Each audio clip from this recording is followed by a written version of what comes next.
नमस्ते। मैं विकास शर्मा आज धर्मशाला में रश्मि नाग जी के पास आया हूँ, जिनके पास आज मुझे बहुत अच्छा लगा और मैम की जो पेंटिंग्स देखी मैंने। और धर्मशाला में मैम बहुत टाइम से यहाँ पे काम कर रहे हैं पेंटिंग के रिगार्डिंग, कल्चर के रिगार्डिंग। हिमाचल का कल्चर है उसको मैम संजोने की कोशिश कर रहे हैं, ताकि हिमाचल नहीं, जो बाहर भी हिमाचल से गए हुए हैं या फिर चाहते हैं कुछ सीखना, कुछ देखना, तो मैं उनको अपने पेंटिंग के थ्रू बताना चाहते हैं कि यहाँ पे क्या चीज़ है, कैसी है, और कैसे लोग यहाँ रहते हैं, कैसा कल्चर है यहाँ पे, या कैसा रहन सहन है यहाँ पे। तो आप हमारी पिक्चर पेंटिंग्स देख रहे हैं, उसमें हर एक पेंटिंग जो है या पिक्चर है वो कुछ एक्सप्रेस कर रही है कि पहले कैसा था, अभी कैसा है। क्योंकि कुछ ही पेंटिंग्स हैं वो आप राधा कृष्ण जी की पेंटिंग है तो वहाँ पे अलग अलग शैलियों पे भी मैंने बहुत अच्छे से काम किया हुआ है। आप पीछे देखेंगे तो पांगी और लद्दाख वगैरह की पेंटिंग्स हैं, किन्नौर की पेंटिंग्स हैं हमारे यहाँ पे।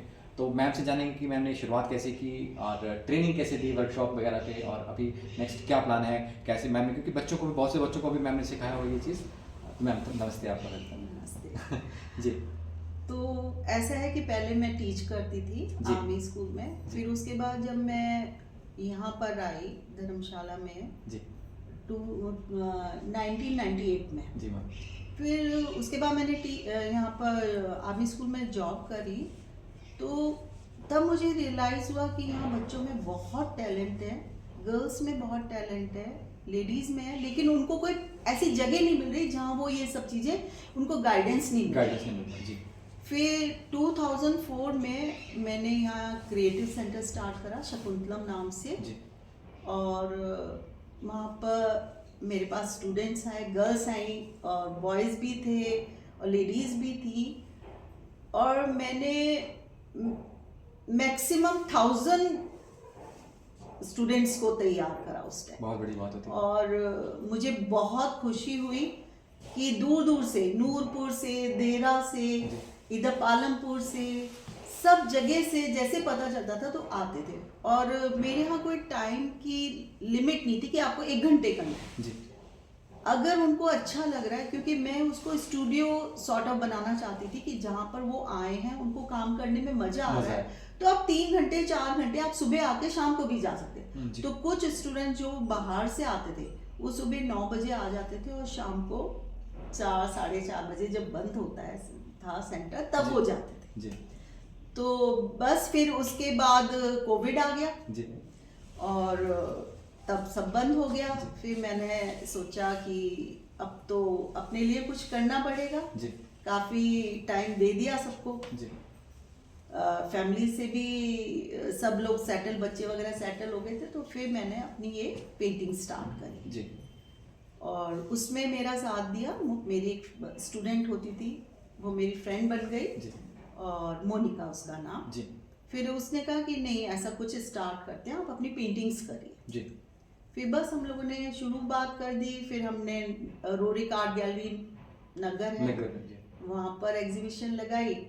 उसके बाद हमने गेटी में एग्जीबिशन लगाई। फिर हमने कई जगह हमने पार्टिसिपेट करा, जैसे कि डिफ में पार्टिसिपेट करा हमने, और भी जगह हमने, इधर म्यूज़ियम, कांगड़ा म्यूज़ियम में भी मैंने पहले एग्जीबिशन लगा रखी है। तो इस तरीके से स्टार्ट हो गई जर्नी।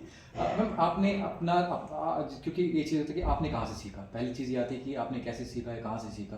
क्योंकि हर चीज़ को टाइम चाहिए, या कोई ना कोई होता है सिखाने वाला, है ना। या कई बार होता है कि हम खुद सेल्फ लर्निंग भी एक चीज़ है, या कोई गुरु रहे तो, क्योंकि हर एक पेंटिंग में अलग चीज़ है, क्योंकि हर स्टाइल अलग है, कलर थीम अलग होगी, है ना, ब्रशेस का कुछ अलग होगा। तो वो चीज़ जानना बहुत बड़ी बात होती है कि बारीकियाँ हैं ये चीज़, क्योंकि एक के लिए अलग लगेगा, दूसरे के लिए अलग लगेगा, है ना।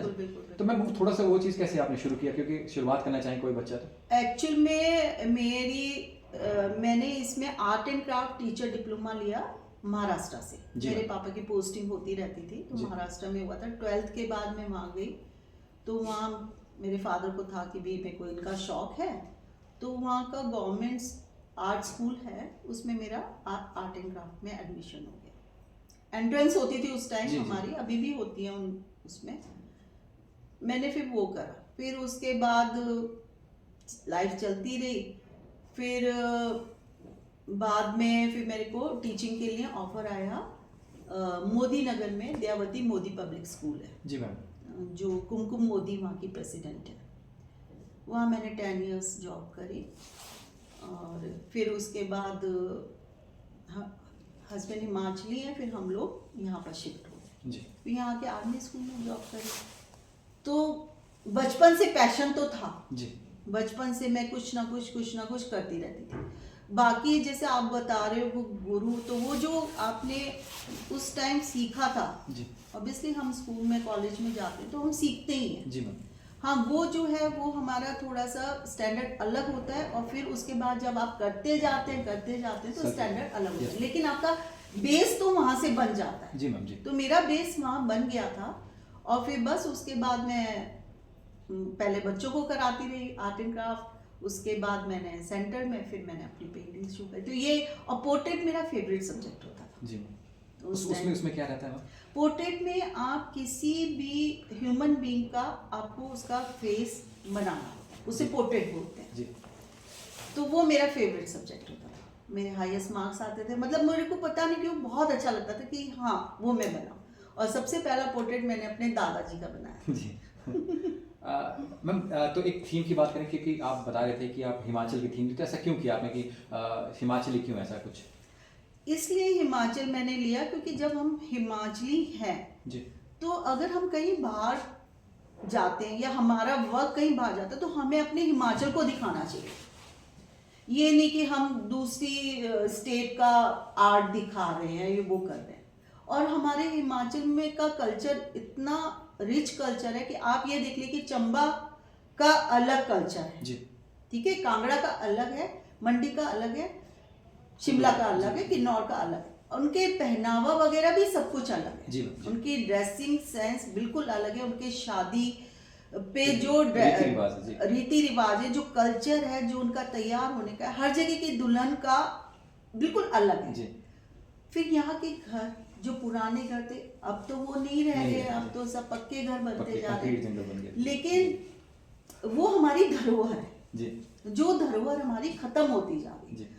तो मेरा मन ये था कि मैं उसको पेंटिंग के थ्रू प्रिजर्व करके रखूं और जब बड़े लोग आते हैं जो उस उम्र के लोग, जैसे मेरी एग्जीबिशंस में आए थे शिमला में जी, वो उतने खुश हुए कि दूसरे दिन अपने ग्रैंड चिल्ड्रन को लेके आ रहे हैं।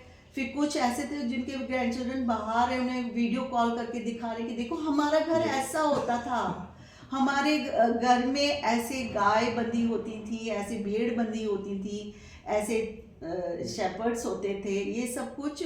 तो वो देख के मुझे बहुत अच्छा लगा कि हाँ मैंने जो सोचा था वो मेरा यहाँ सफल हो रहा है, कि मैं यही चाहती थी कि लोगों के चेहरे पे मुस्कुराहट आए कि नहीं जी, हमने यहाँ बचपन बिताया। यस, अब जैसे वो पेंटिंग है गाँव जी, उस पे लोग जो है खड़े होके आधा घंटे जाते थे, और जो बुजुर्ग लोग हैं वो तो बड़ी कहते हमारा गांव ऐसा था, हम ऐसी जगह ही रहते थे, तो वो एक अलग अपनापन लगता है। तो क्यों ना, जब मेरी इतनी सुंदरता है, इतना कल्चर यहाँ का सुंदर है, तो मैं क्यों ना उसको प्रेजेंट करूँ। जी मैम, जी, मैं और जगह से और स्टेट से क्यों बिल्कुल इम्प्रेस होके उन चीज़ों को करूँ।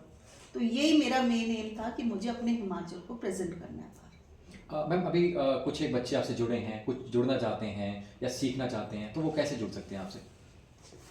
सिखाने का तो ये है कि अब मैं केवल उनको सिखाती हूँ कि जो सच में इंटरेस्टेड हैं, जी, जिनमें सच में लगन है जी, कि वो करना चाहते हैं, वो पेंटिंग करना चाहते हैं, टाइम पास के लिए नहीं। जी, पहले तो चलो एज ए हॉबी मैं करा देती थी लोगों को, लेकिन अब भी क्योंकि मैं ये चाहती हूँ कि ये अगर स्टूडेंट या ये गर्ल तैयार हो रही है तो कल इसको एक प्लेटफॉर्म मिलेगा जो हम एग्जीबिशन लगाएंगे कल वृक्ष आर्ट हाउस के थ्रू, तो उसमें स्पेस मिलेगा, तो मोटिवेशन मिलेगा। यस, तो ये मैम, अभी कल वृक्ष की बात करें, उसमें क्या चीज़ है, थोड़ा सा बताएंगे हमारे दर्शकों को कि इसमें क्या है, क्या चीज़ है, कैसे? हाँ, कल वृक्ष आर्ट हाउस हमने इसलिए, एक तो नाम मैं बताऊंगी कि नाम मैंने क्यों इसका कल वृक्ष आर्ट हाउस रखा, कि कल वृक्ष जो है हमारी सारी इच्छाएं पूरी करता है। जी, तो मैं अकेली ऐसी नहीं हूँ कि मेरे को पेंटिंग्स की लगन है या पैशन है, बहुत सारे लोग ऐसे हैं जिनको पैशन है, और लेकिन क्या है उन पे फैसिलिटी नहीं है जी। इतनी कि वो सामान नहीं खरीद सकते, जी। उनको प्लेटफॉर्म नहीं मिलता कोई। जी।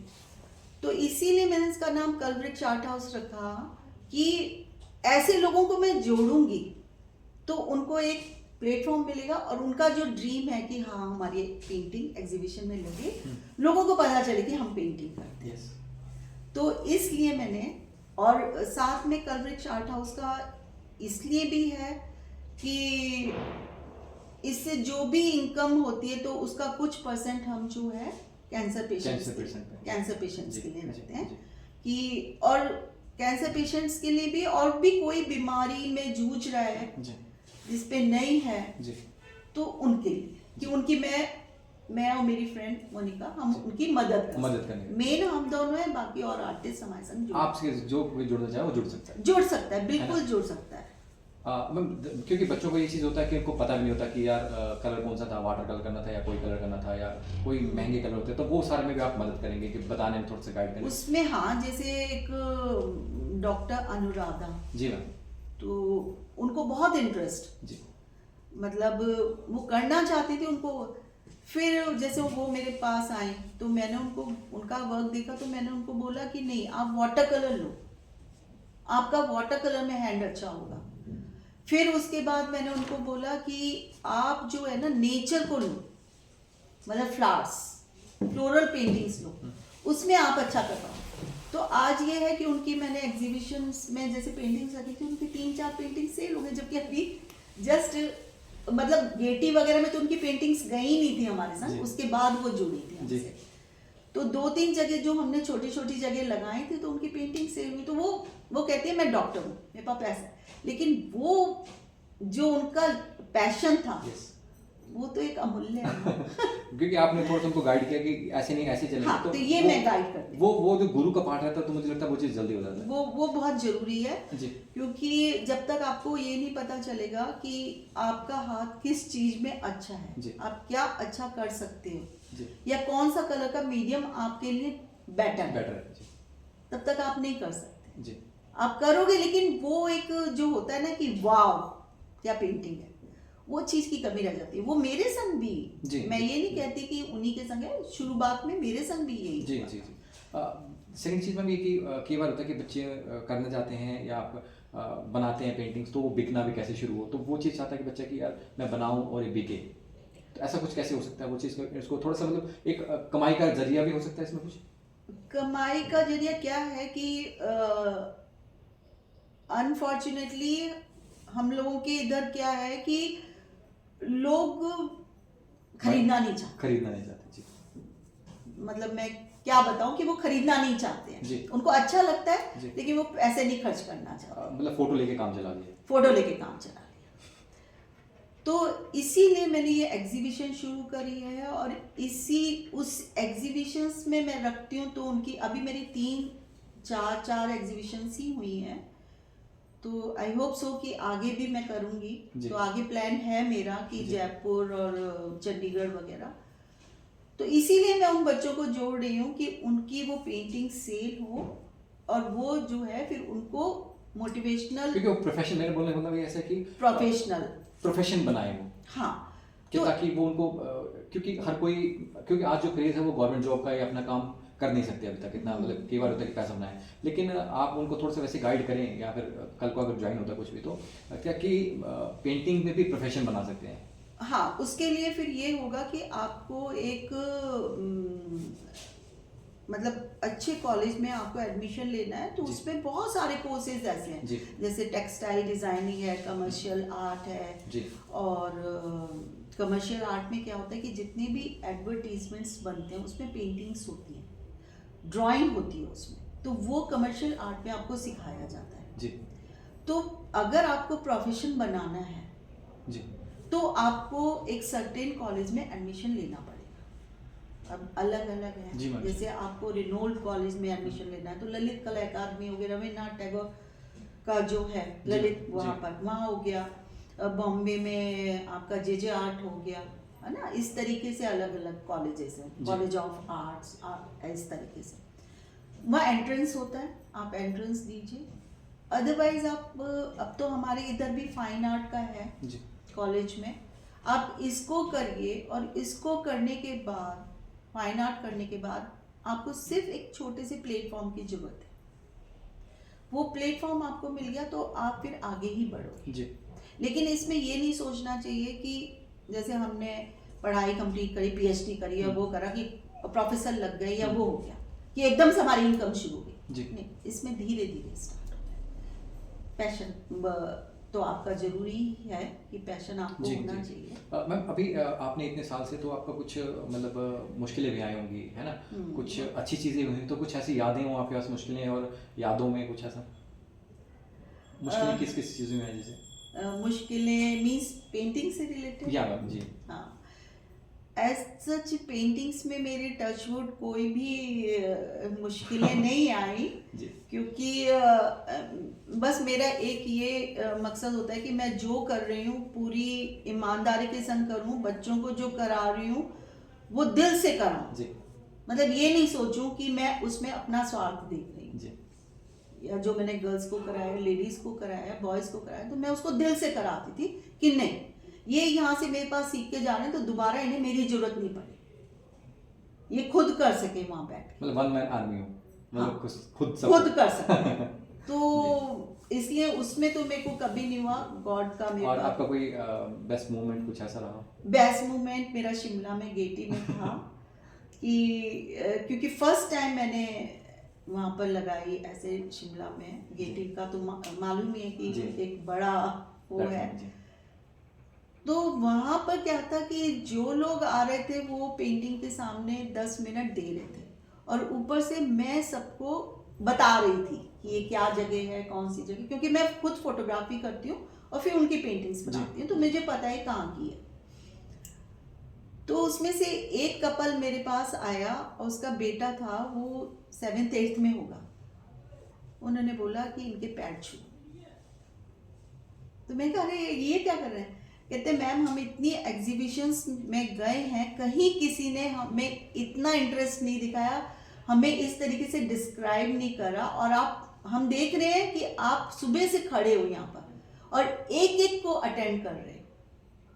और आपने मेरे बेटे को, क्योंकि उनका बेटा भी बहुत इंटरेस्टेड था पेंटिंग्स में 8th स्टैंडर्ड में, तो मैंने उसको भी समझाया कि बेटा ऐसे करो ऐसे करो। तो वो मोमेंट जब उन्होंने उस मतलब बस बच्चे को मैंने गले से लगाया, उन्होंने पैर, वो मेरे तो आंसू आ गए कि यार मैं तो सोच भी नहीं सकती थी कि ऐसे इतनी रिस्पेक्ट भी कोई मतलब। जी मैम, क्योंकि हर पिक्चर जो है वो पेंटिंग जो है वो बड़ी डीप है ना? हाँ जी। तो मैं अभी फोकस की बात करता हूँ कि फोकस कैसे बना के रखते हैं, क्योंकि हर काम में फोकस तो चाहिए होता है बिल्कुल ना? बिल्कुल बिल्कुल। तो वो फोकस कैसे बना के रखते हैं आपकी, क्योंकि आप बता रहे थे कि 15 दिन लगते हैं, महीना लगता है, तो क्योंकि हर दिन हमारी सेम नहीं है, हाँ हाँ हाँ। है ना? हर दिन आज ये चीज़ हो रही है, कल दूसरी चीज़ है, तो वो फोकस कैसे बना के रखते हैं? कोई भी पेंटिंग है या लाइफ में, हर जगह क्योंकि फोकस चाहिए। पेंटिंग, आप पेंटिंग में कैसे बना के रखते हो थोड़ा सा? पेंटिंग में मैं ऐसे बना के रखती हूँ कि ये अब आप कोई काम कर रहे हो, आप अपनी स्टडी कर रहे हो, आप पढ़ाई कर रहे जी हो, तो आपका कंसंट्रेशन बिल्कुल उसमें ही होता है। जी उस समय आपको रहता है कि नहीं मुझे आईएएस का क्लियर करना है, या मुझे मेडिकल का करना है, या निफ्ट क्लियर करना है, या एनआईटी क्लियर करना है, या आईआईटी क्लियर करना है। तो फोकस आपका रहेगा, उस समय आपको कुछ नहीं होगा। तो मेरा फोकस पेंटिंग, क्योंकि मेरा पैशन, मेरी पूरी दुनिया वो ही है, मैं अपने पेंटिंग्स के संग, ये मेरा अपना स्पेस है। तो उसमें जब मैं करती हूँ तो मुझे कुछ नहीं पता होता कि कहाँ है, बस मैं और जो पेंटिंग कर रही होती हूँ मैं उस जगह होती हूँ जी, प्रेजेंट में रहते हैं। उस प्लेस पे मैं पहुँच जाती हूँ, और जो मैं कर रही होती हूँ तो मैं अपना मोबाइल पे नहीं देख रही होती कि ये मोबाइल पे जो ये मैंने फोटोग्राफ ली है ये है, क्योंकि मैं तो वो खुद लिया है। तो मैं उस प्लेस पे चली होती हूँ, तो अगर मैं रोड बना रही हूँ तो मुझे पता है कि मुझे ये भी फील होता है कि यहाँ पर थोड़ा सा एक गड्ढा था, यहाँ ये था। उस समय मैं टोटली एक तरीके से कहूँ तो मैं मेडिटेशन में होती हूँ। तो आप वो फ्रेमवर्क करते हैं कि मैं 5 दिन में कंप्लीट करूँगी, 5 दिन में ये कंप्लीट करूँगी, ऐसा कुछ? नहीं, क्योंकि इसमें आप कर ही नहीं सकते ऐसे। अगर आप मतलब अगर आप ये सोचें कि भी प्रोफेशनल है जी कि भी हाँ जी हमको ये पेंटिंग को हमें 5 दिन में कंप्लीट करके देनी है। अब आप कह रहे हैं कि हर पेंटिंग में आपको एक डेप्थ नजर आ रही है।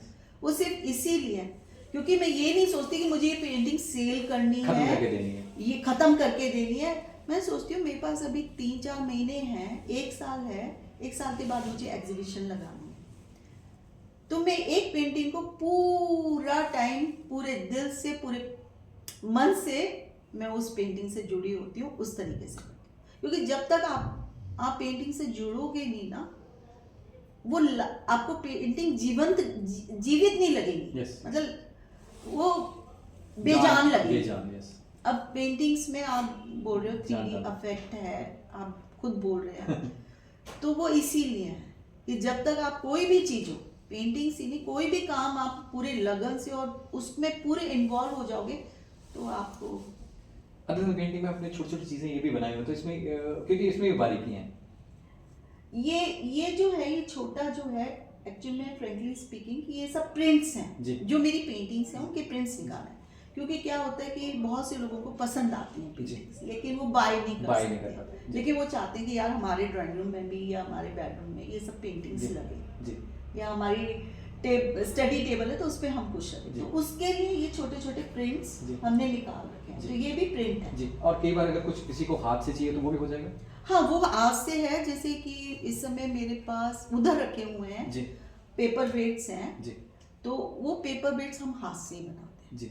वो हाथ से। अगर किसी को जैसे पेंटिंग है, किसी को कुछ कस्टमर चाहिए तो वो भी कांटेक्ट कर सकते हैं। हाँ, वो भी वो कांटेक्ट कर सकते हैं जी। मैं वही बात कहना चाहूँगा कि मान लीजिए किसी को पेंटिंग पड़ी है, जैसे पोर्ट्रेट की आप बात कर रहे हैं, है ना, तो कल को कोई बोलता है व्हाट्सएप करता है मैम ये फोटो पोर्ट्रेट बनानी है ना, तो वो भी एक अच्छा। हाँ, वो भी मैं पहले करती भी थी जी।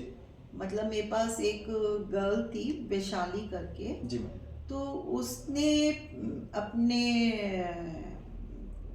ब्रदर की या किसी की बनवाई, और उसके बाद मेरे पास काफी ऑर्डर भी आए जी जी, जी। तो काफी बनाए मैंने, छोटे छोटे साइज के पोर्ट्रेट्स बनाए, 8x6 जी उसके मैंने बनाए पोर्ट्रेट्स जी मैम जी। तो मैं ये कहना चाहूँगा कि वो भी आपसे कांटेक्ट कर सकते हैं जो। हाँ, वो कर सकते हैं। अब क्लब महिंद्रा में 2006 में मेरी पेंटिंग्स लगी हुई थी उनके रिसेप्शन में जी। उन्होंने मुझे बोला था, तो 3D पेंटिंग्स थी वो मैंने वहाँ, फिर वहाँ पर फिनेंस मिनिस्ट्री में गई, यहाँ ऊपर होटल साइमा है नड्डी में, वहाँ भी। तो ऐसे कस्टमाइज भी काम करती हूँ, अगर कोई बोलता है तो मैं बनाती हूँ उनके जी। मैं कोई मैसेज देना चाहें, कुछ बताना चाहें अपने दर्शकों को? मैं बस ये कहूँगी कि आप जो भी काम कर रहे हैं, चाहे आप पढ़ाई में कुछ कर रहे हैं, पढ़ाई में डिफरेंट बहुत सारी लाइन है, जो भी आप कर रहे हैं लाइफ में, अगर वो हाउसवाइफ भी है, जो भी है, सबको जो भी काम करो पूरी ईमानदारी से और पूरी सच्चाई से करना चाहिए, तो आपको लाइफ में बहुत सफलता मिलती है, आपको बहुत लोग प्रेज करते हैं और आपको एक अलग सी खुशी मिलती है। मैं थैंक्स कहना चाहूँगा मैम का, और साथ में ये चीज़ बताना चाहूँगा कि मैम थोड़े टाइम में ही अभी ऑनलाइन की तरफ जाने वाले हैं, और ये जो पेंटिंग्स आप देख रहे हैं पीछे, तो अगर किसी को बाय करनी हो, कुछ करना हो या प्रिंट कराना हो, 3D प्रिंट कराना हो अपने पास, तो मैम वो सारा कुछ प्रोवाइड करेंगे। थोड़ा सा वक्त दीजिए, उसके बाद क्या है कि कस्टमाइजेशन और सारी चीज़ों पे मैम आएंगे। बेसिकली मैम धर्मशाला से हैं, तो धर्मशाला के आसपास जो लोग हमें सुन रहे हैं या फिर जो बाहर से सुन रहे हैं, तो मैम का कॉन्टैक्ट नंबर और बाकी डिटेल्स में शेयर करूँगा, तो मैम से आप डायरेक्टली कॉन्टैक्ट भी कर सकते हैं, चाहे सीखने के लिए, चाहे बनाने के लिए, किसी भी तरह की अगर कोई मदद चाहिए पेंटिंग के रिगार्डिंग, तो मैम से आप कॉन्टैक्ट कर सकते हैं। Thank you so much. Thank you Vikas, thank you so much.